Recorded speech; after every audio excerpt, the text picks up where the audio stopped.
के कारण मिलते हैं। लोग मारे घूम रहे हैं, दुख मिटाने के लिए सोचते हैं कोई जादू कर दे, कोई टोना कर दे, कोई जंतुर बांध दे, कोई आशीर्वाद दे दे। अरे काहे को पागल हो? यदि तुम अच्छे आचरण करते हो, भगवान नाम जप करते हो, सद धर्म से चलते हो, तो तुम्हें किसी से आशीर्वाद मांगने की जरूरत नहीं। बात मान लीजिए, प्रार्थना मान लीजिए।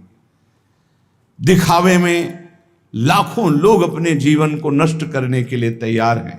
ये माया का ही तो दिखावा है जिसमें जन्म के जन्म हमारे नष्ट होते जा रहे हैं।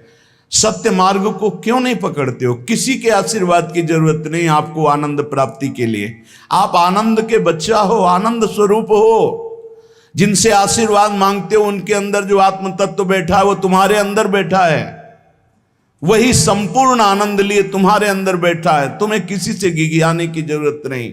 बस तुम अपने स्वरूप को नहीं पहचान पा रहे हो, अपनी शक्ति को जागृत नहीं कर पा रहे हो, इसलिए तुम दौड़े घूम रहे हो। भागने की जरूरत नहीं है। सत्संग सुनो, उसे अपने आचरण में उतारो। ये बात आप कागज में लिख लो, चाहे दिमाग में लिख लो। जब तक आपके आचरण शुद्ध नहीं होंगे, जब तक आप भजन नहीं करोगे, जब तक आप दूसरों को सुख नहीं दोगे, मन वचन कर्म से किसी को भी दुख नहीं पहुंचाना, तब तक आप भागे। और यहां से लेकर ब्रह्मलोक तक अगर आपको सुख मिल जाए तो बता देना।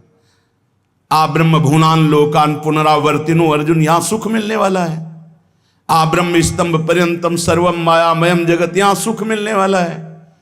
अगर सुख सिंधु भगवान का भजन नहीं करेंगे, बैठ के अपने घर में बैठकर आधा घंटा भजन नहीं करेंगे, मारे घूम रहे हैं, सोच रहे हैं ये भगवान का अवतार है, हमारा कल्याण हो जाएगा।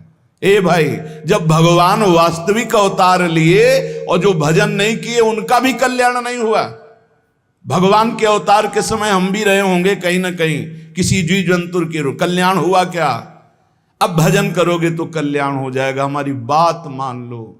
बार बार आपको कभी कड़वे शब्दों में, कभी मीठे शब्दों में बताते हैं, ए भाई, बचपन से भगवान के मार्ग में लगे हुए हैं, हमको अपना कर्म भोगना पड़ रहा है। जो शरीर रचना के समय रचा गया था वो सुखद या दुखद कर्म भोगना पड़ा। तो रामकृष्ण परमहंस जी के कैंसर था, भाई जी हनुमान प्रसाद पोद्दार जी के उदर में कैंसर था, बड़े बड़े महापुरुषों को भोगना पड़ा। तो प्रारब्ध को भोग लो।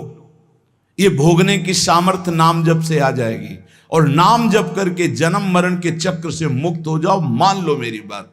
क्या वृंदावन की परम पावन रज से बढ़कर त्रिभुवन में कोई रज है? इस रज में बैठकर तुम्हें आनंद नहीं मिल रहा तो कहां मिलेगा तुम्हें?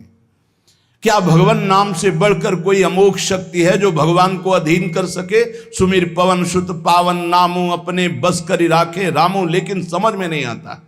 ये जीव सोचता है कोई तपस्वी, कोई सिद्ध से हमारे दुख दूर हो जाएं। नहीं, भगवान के वचन सुन लीजिए।